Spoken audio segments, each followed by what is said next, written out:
Hello friends, good morning. સ્વાગત છે તમારું આજના એક નવા વ્લોગમાં. મહાદેવ હર. અને જો વાનીબેન ગઈકાલે જ ઘરે વહી ગઈ છે. એના પપ્પા તેડવા આવ્યા હતા કે મારે ઘરે જવું છે ને હું તો અહીંયા રોકાણી છું અને એ બેન ઘરે વહી ગયા છે કેમ કે અહીંયા આવ્યા છે મારા નણંદ જુલી દીદી અને જન્મઈ આવ્યા છે ને તો એ બેનને ખબર પડી ગઈ એટલે કે હવે મારે જવું જ છે એટલે ગઈકાલે વહી ગઈ છે.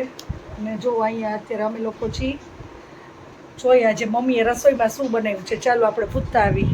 તો મમ્મી શું બનાવ્યું છે આજે રસોઈમાં? તમે બટાટાનું રસાવાળું શાક, સરગવાની સિંગનું લોટવાળું શાક, રસ, ભાત, કાકડીનું સલાડ, સરગવાની સિંગ પડી છે એનું અત્યારે શાક વઘારાય છે. કેરીની કાચી કેરી કટકી. અને રસોઈ થાય છે અત્યારે. તો સાંજે ગયા હતા અમે શોપિંગમાં કેમ કે થોડી ઘણી શોપિંગ કરવી હતી. મારા મમ્મીને કરવી હતી, મારી સિસ્ટરને કરવી હતી અને મને મારા મમ્મીએ છે અત્યારે તો પરસોત્તમ મહિનો ચાલે છે તો એ કે પરસોત્તમ મહિનામાં તારે જે લેવું હોય એ લઈ લઈ કે એટલે ડ્રેસ તો ઘણાય છે તો અત્યારે તો કોટ સેટની ફેશન નીકળી છે તો એ મારી પાસે હતો નહીં તો આપણે એ લીધું છે કોટ સેટ. હું તમને દેખાડું.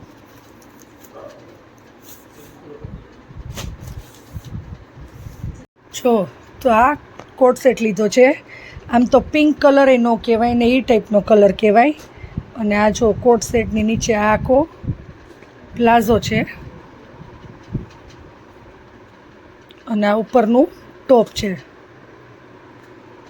તો આપણે આ લીધું છે પરસોત્તમ મહિના નિમિત્તે. આ મારા મમ્મીએ મને લઈ દીધું છે. અને હેતુને ટ્રેક પેન્ટ પણ ગયા હતા, ઓલા નાઇટ સૂટ કહે ને રાતે પહેરવાના, તો એ પણ આપણે લઈ લીધા છે 2 જોડી.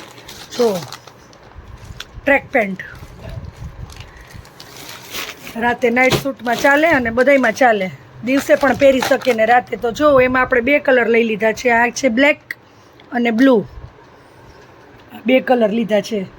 અને મારા મમ્મીએ ચાદરની ખરીદી કરી છે. જુઓ સોલાપુરી ચાદર એને 3 લીધી છે. જો આ 1 2 અને 3. આ ગ્રીન જેવો કલર છે, આ છે મરૂન ટાઈપ અને આ કોફી. તો આજે આટલી શોપિંગ કરી છે આપણે. અને મારી સિસ્ટરે ટુવાલનો સેટ લીધો છે. સિસ્ટરે આજે અમે આ ચાદરની લેવા ગયા હતા ને તો અત્યારે જ્યાં નવા એમાં 6 પીસનો આખો સેટ આવ્યો હતો ટુવાલનો. તો એમાં અમે જોયું તો અમને ગમ્યું. તો એમાંથી જો આ કલર કઢાવ્યો છે અને બહુ મસ્ત છે. જો એક સાઈડ આવી રીતે છે અને બીજી સાઈડ આ ટાઈપનું છે. જો તો આ લીધો છે એને ટુવાલ સેટ. જો કે હમણાં તો 2-3 દિવસથી શોપિંગ જ કરી છે અને હજી હેતુના શૂઝ લેવાના બાકી રહી ગયા છે. હવે જો એ સાથે હોય તો એના માપના જ આપણે લઈ લઈએ. અને અથવા તો જો હવે આવતીકાલે તો શનિવાર છે તો શનિવારે તો લેવાય નહીં. તો ટાઈમ મળશે તો આપણે લઈ આવશું તો હું તમને દેખાડીશ. તો આ બધી વસ્તુ કેવી લાગી તમે મને કમેન્ટમાં કહેજો. અને આ કોટ સેટ પણ જો અને આ પેરિસ ત્યારે તો તમને જોવા મળશે જ. એટલે આ શોપિંગ કરી છે આપણે. આજના જમવાના મેનુમાં છે વઘારેલી રોટલી, સાથે છે ડુંગળી અને ઠંડી ઠંડી જુઓ બરફવાળી છાશ. કેમ કે આજે બજારમાં ગયા હતા એટલે બારે થોડો ઘણો નાસ્તો તો કર્યો હોય આપણે. એટલે અત્યારે આવું લાઇટ જમવાનું બનાવી નાખ્યું છે.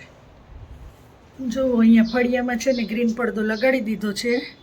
અહીંયા મારા મમ્મીના ઘરે કેમ કે અહીંયા છે ને કામ કરતા હોય ને તો તડકો બહુ આવે.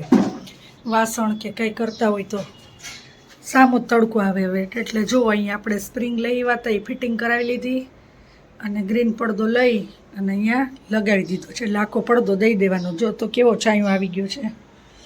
અને અહીંયા કામ કરતા હોય તોય વાંધો ન આવે. હજી તો આ પડદો છે ને આપણે ડબલ લગાવ્યો છે. બાકી આમ સિંગલ કરીને તો બહુ મોટો જો અહીંયાથી આ ડબલ છે, આખો ડબલ રાખ્યો છે. સિંગલમાં તો બહુ મોટો થઈ જાય. તો અત્યારે જમવામાં આપણે રસોઈ નથી બનાવી, બહારથી બધાને જમવું હતું તો આપણે ઓનલાઈન પિઝા મગાવી લીધો છે. તો બધા અલગ અલગ પિઝા છે અને સાથે છે થમ્સઅપ. દેખાડું તમને. ચાલો તો પહેલાં છે અહીંયા પનીર પિઝા, પછી આ છે પનીર સ્ટફ્ડ પિઝા અને આ છે વેજ લોડેડ પિઝા. અને અહીંયા જો 2 ટાઈપની ગાર્લિક બ્રેડ છે. એક છે paneer tikka stuffed garlic bread અને આ છે રેગ્યુલર ગાર્લિક બ્રેડ અને સાથે છે થમ્સઅપ. તો આટલું આપણે મગાવી લીધું છે. આજે ઓનલાઈન જમવામાં.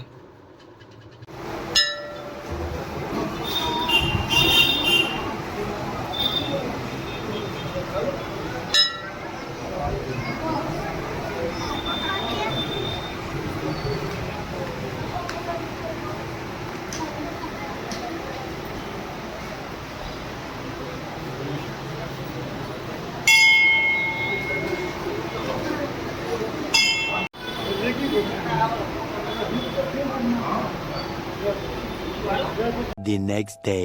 Hello friends, good morning. સ્વાગત છે તમારું આજના એક નવા બ્લોગમાં. મહાદેવ હર. આજના જમવાના મેનુમાં છે મગચડી ખીચડી, ભરેલા રીંગણા બટેટાનું શાક, કેરીનું સલાડ, રોટલી, કેરીનો રસ, અથાણું, ચટણી અને પાપડ. તો આટલું છે આજના મેનુમાં. આપણી એક્ટિવાનું છે ને સીટ કવર સાવ તૂટી ગયું હતું, ફાટી જ ગયું હતું. તો અત્યારે જો ગામમાં ગયા હતા ને તો એ પણ કવર નખાવી લીધું. જો કેવું સરસ થઈ ગયું, નવા જેવું જ થઈ ગયું એક્ટિવા. જો ચોમાસામાં ચાલે ને એવું જ નખાવ્યું છે એટલે વાંધો ન આવે. તો અત્યારે જો જમવામાં આપણે બનાવવાના છે ખાટા ઢોકળા. તો એની અત્યારે અહીંયા તૈયારી કરી દીધી છે ને આમાં ડીશ મુકાઈ ગઈ છે, જે ઢોકરિયામાં આવે ને નાની વાટકી અને ડીશ, એમાં આપણે ઢોકળા મૂકી દીધા છે ને અહીંયા એક ડીશ રેડી રાખી છે.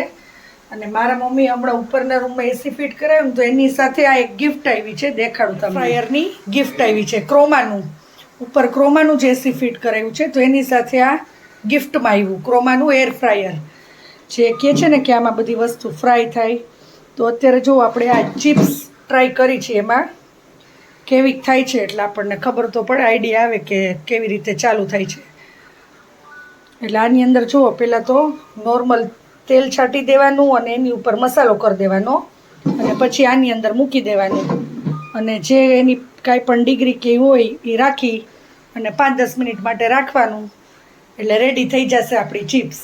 જો હમણાં પ્રોસેસ કરે જ છે, પછી થઈ જશે એટલે હું તમને દેખાડીશ. અત્યારે આપણે અંદર ચિપ્સ કરીને મૂકી દીધી છે અને જો અહીંયા 8 મિનિટ માટે આપણે કરી નાખ્યું છે ને 175 ડિગ્રી. એટલે હવે જોઈ કેવી ચિપ્સ થાય છે.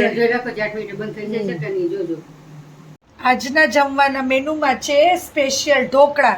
જો અહીંયા ઢોકળા આપણા રેડી થઈ ગયા છે, ખાટા ઢોકળા. અને એની સાથે છે લસણની ચટણી.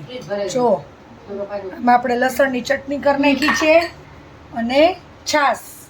તો આટલું છે આજના મેનુમાં. અને અહીંયા ચિપ્સ આપણી રેડી થાય છે, પછી ટેસ્ટ કરશું એટલે તમને કહેશું કેવી થઈ.